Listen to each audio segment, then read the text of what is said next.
favorite travel destination is Japan. If you have any question later, you can ask me during the Q&A session. This is the table of content of my presentation. First, I'll give a brief intro of how popular Japan is. And second, I'll introduce some Japanese culture, food, and must-go spots. And last, we'll talk about the over-tourism problems and also the government's countermeasures. I want to ask a question. Has anyone ever been to Japan before? If you have, please raise your hand. More than I think. Okay, so according to the statistics, actually there are about 25 million of worldwide people visited Japan in 2023. 90% of them are for tourism. As for Taiwan, according to the Japanese National Tourism Organization, with the pandemic rule relaxed, the number of people, Taiwanese people visit Japan surged to 4 million in 2023, and the percentage for tourism reached 96.7%. So from the statistics, we can know that Japan has been one of the most popular tourist destinations. So now I'm going to introduce some Japanese culture. The first one is kimono. Maybe it is a kind of Japanese traditional clothes. Maybe some of you might heard of the yukata, but notice that this one is kind of different to yukata because this one is a more formal clothes and more sophisticated than yukata.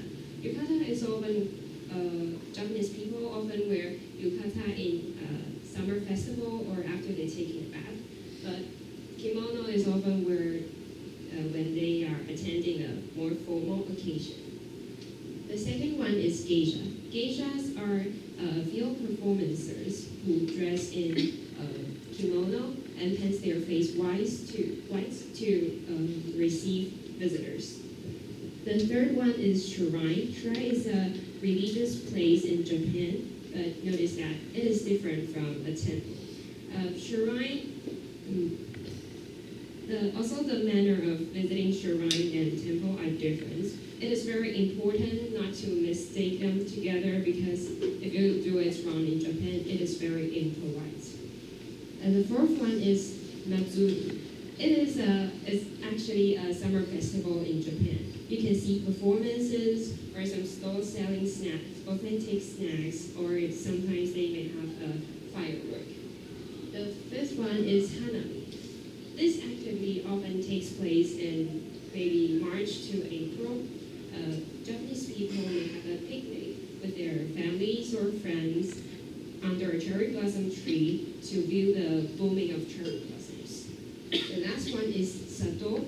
It is actually an art about tea in Japan. These are some Japanese cultures that worth trying. And there are two special things I want to introduce when you may see when you visit a religious place in Japan. The first one is called Chotsuya. It is a place to purify your body and the mind before you entering the religious place. And the second one is called Goshui. It is a certification of visiting a shrine or a temple. Some people may see it as a connection with the god. Here are some Japanese food. I believe that most of you guys may be familiar with this food. So the only cuisine I want to introduce is this one. It's called the tsukemen. Tsukemen is a combination of a bowl of cold noodle and a bowl of hot thick soup. Before you eat, you have to dip the cold noodle into the hot soup, and after you finish the noodles, you pour some light soup into the thick soup and drink all of it. This cuisine really worth a try, but I think only a few Taiwanese people know about this cuisine. Here are some must-go spots in Japan. This one is called the Osaka Castle Museum. This one is Mountain Fuji, and this one is Nara Park. you can see the cute skiers there. And the middle one is called the Kiyomizu Temple. It is in Tokyo. And this one is called Shirakawako. It is the largest hamlet of Oshozukuri. Oshozukuri style house is this one. The roof is steep and the largest hamlet in Japan. Here are some more Moscow spots.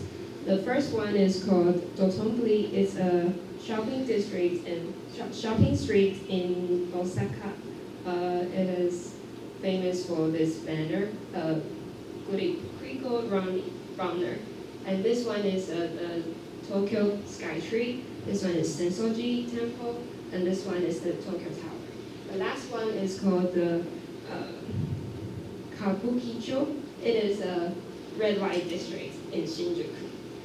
So these are some Moscow spots in Japan, but however, these famous places are often packed with a lot of people, which reveals a very serious recent problem is called the overtourism problems. Here I would like to share some events recently. The first one is there is a black screen set up in front of the convenience store near the Mount Fuji, as there are too many people flocked to check in there, so the local government decided to set up a black screen to stop people from taking photos there. The second event is the travel. I want to say about this event. The most ridiculous thing is that after a few days, the black screen was set up. Many tourists pierce the hole on the black screen in order to take the photo of the scenery.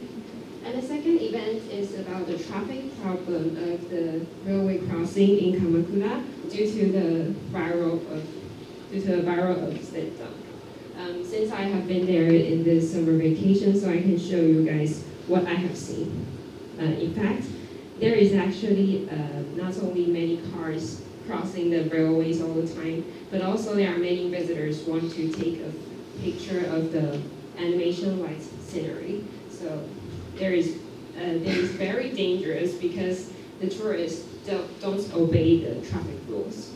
And other overtourism problems, including the misuse of tax refund systems or the geisha paparazzis. So the government made some policies in order to improve this phenomenon. For example, like the governments declared that they might establish a new tax refund system, which they want to stop prevent people from making profit of duty-free goods. Also, some shop or restaurants may take a new double price system, which means that they provide different prices for both the tourists and the local residents. So it is not a policy made by the government, but if you visit Japan, it can be seen there. The last one is the Japanese government issued a report called White Paper on Tourism annually.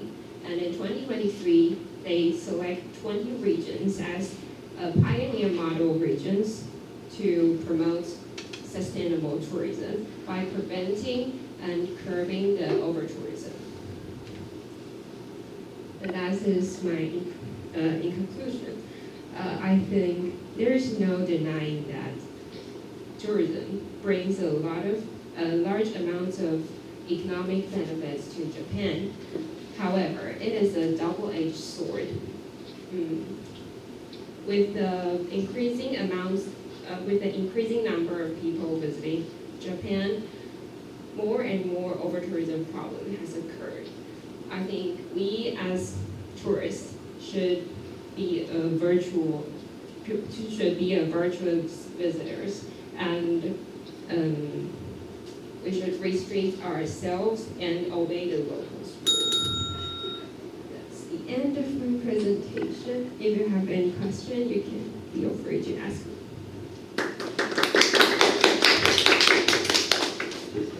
I think I may be one of the tourists that misunderstand, I can't distinguish between temple and shrine. Can you explain the difference between temple and shrine in Japanese? You mean temple and shrine? Oh, shrine, sorry. Temple is for, actually temple maybe is for the Buddhism, and the shrine is praised for many different gods. It's called 神道教. Yeah. So also the design of the temple and shrine is different. Also the manner. Like if you enter a temple, you can't clap your hand. But if you go to a shrine, you have to clap your hand and bow when you pray for the god. Which city you want to go to most? Which city? Actually, I want to go to the Hokkaido because I want to feel how cold. I want to know how cold can the Hokkaido be. Because one of my friends went to Hokkaido last year, and he said Hokkaido is very, very cold, and there are some special snow festivals out there, so I want to see it one day. Where in Hokkaido do you especially want to visit? I actually haven't researched about it. Yes, any others? If you have the opportunity to go to Hokkaido, will you want to go ski? Yeah, I would like to give it a try, but actually I don't know how to ski.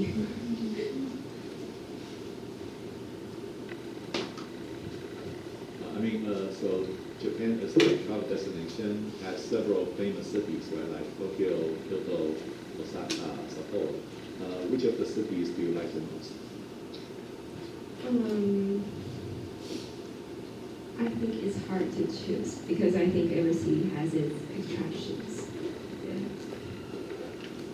If I have the chance, I hope I can go around all of the city.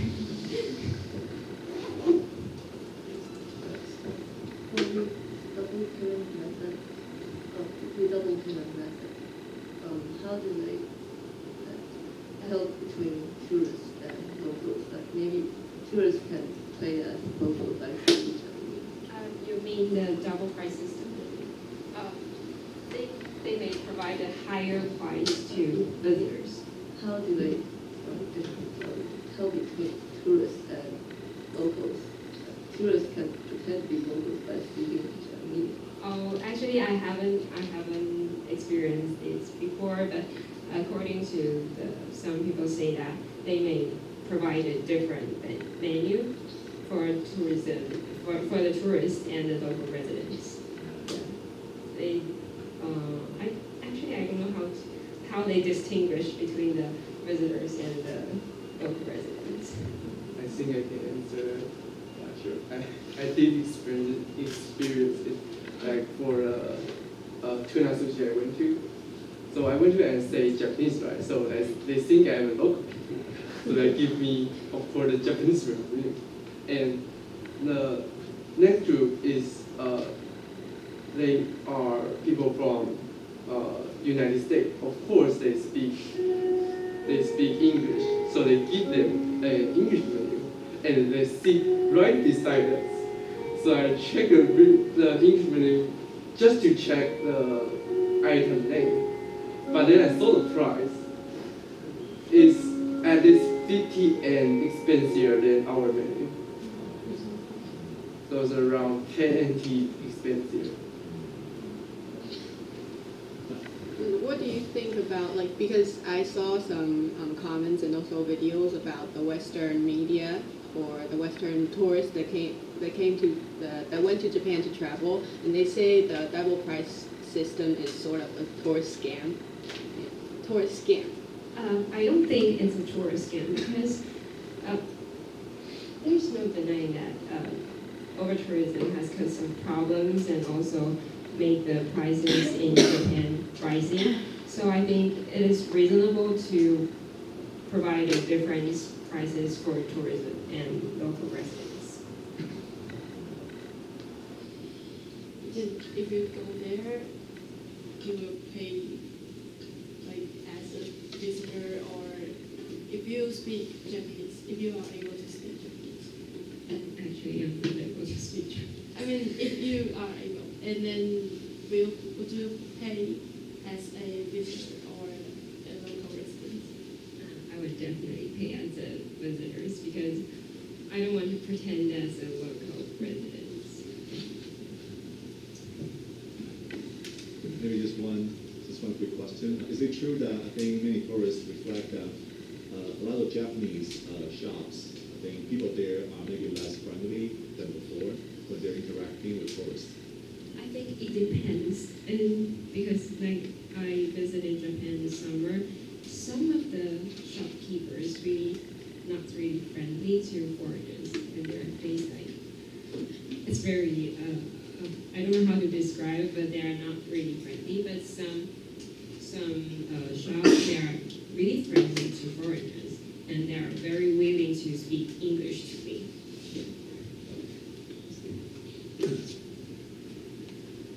Right, so then thank you very much.